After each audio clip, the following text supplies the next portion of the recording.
Okay, it's a soaking wet day today. I guess it's better it came today than yesterday during all the polar bear events, huh? And with that in mind, what did I read today? So much stuff that happened. How about this first one? With all that news last year, with all those mystery drones and so forth, will that mean more regulations and just restricting drones for like recreational flyers and stuff like that?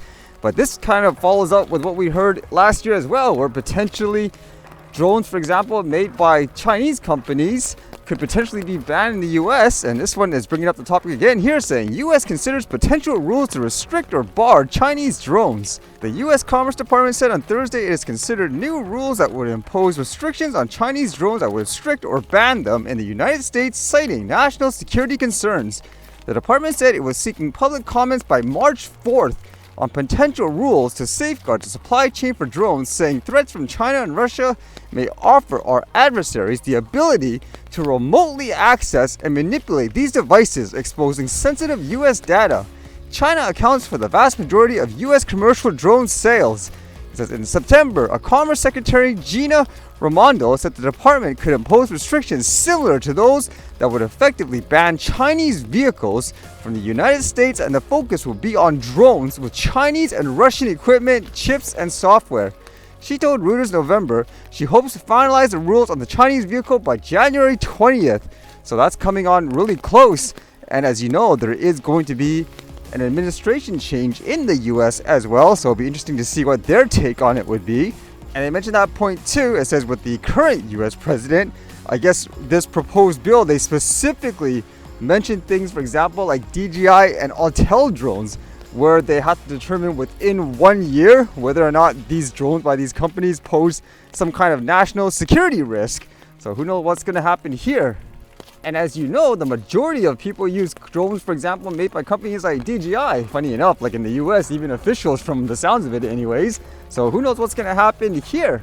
But the trend doesn't seem like it's going to favor them overall if this keeps going anyways. And with that thought, I was reading this story, which was kind of interesting because it kind of relates to the conversation from what I had read anyways about things like data security and all that, kind of in a different way. How about this one? Apparently during like all the New Year celebration and all that, apparently in the US there were so many what seemed to be terrorist attacks of sort. So how about this one? This one says, drone hovers over burned out CyberTruck. Investigators are meticulously examining the Tesla Cybertruck that exploded outside Trump International Hotel in a possible terrorist attack, and they even used a drone to peer inside the vehicle's burned out carcass.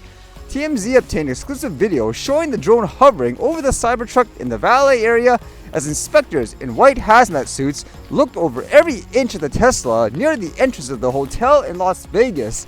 That's kind of interesting where they used a drone for that.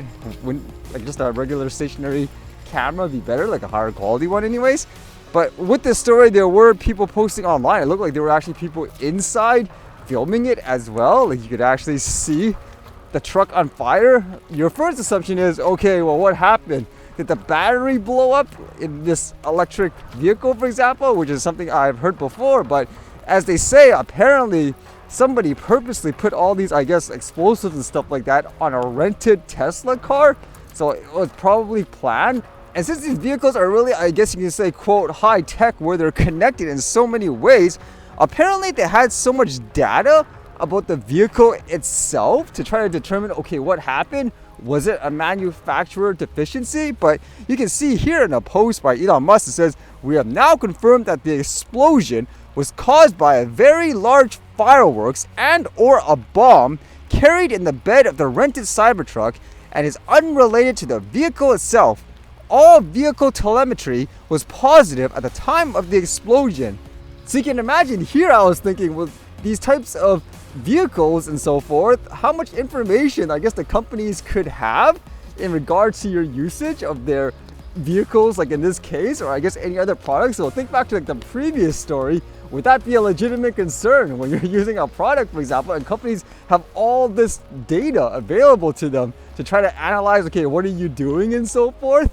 Now, what was interesting about this actually overall in terms of that story I've been reading anyways, in terms of terrorist attacks in the US, what they say, this person was identified as a Matthew Livelsberger, if that's how you say it, And it says he was an active duty member of the U.S. Army's Elite Special Forces unit, specifically in a Green Beret operations sergeant, it says here. So apparently, with that thought, there was another incident on New Year's Eve, to my understanding, where there was somebody, Shamsud-Din Jabbar, and he drove a truck into, I guess, a group of people in New Orleans. And it says both of these people were serving the same military base. So it makes you wonder, wow, is that too much of a coincidence? Both of them, for example, serving the same military base. They both used, for example, a rental car in that way. That's a little too coincidental. I know people say, okay, there's no such thing as a coincidence, like that saying, and in this case, I'm inclined to say that's what it seems like, huh? Wow, just the start of the year and everything's going kind of crazy in that sense, huh? I wonder why people are looking for, I guess, peace and tranquility, like I mentioned last year, huh? Just by seeing some peaceful stuff and all that.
All right, see you guys later.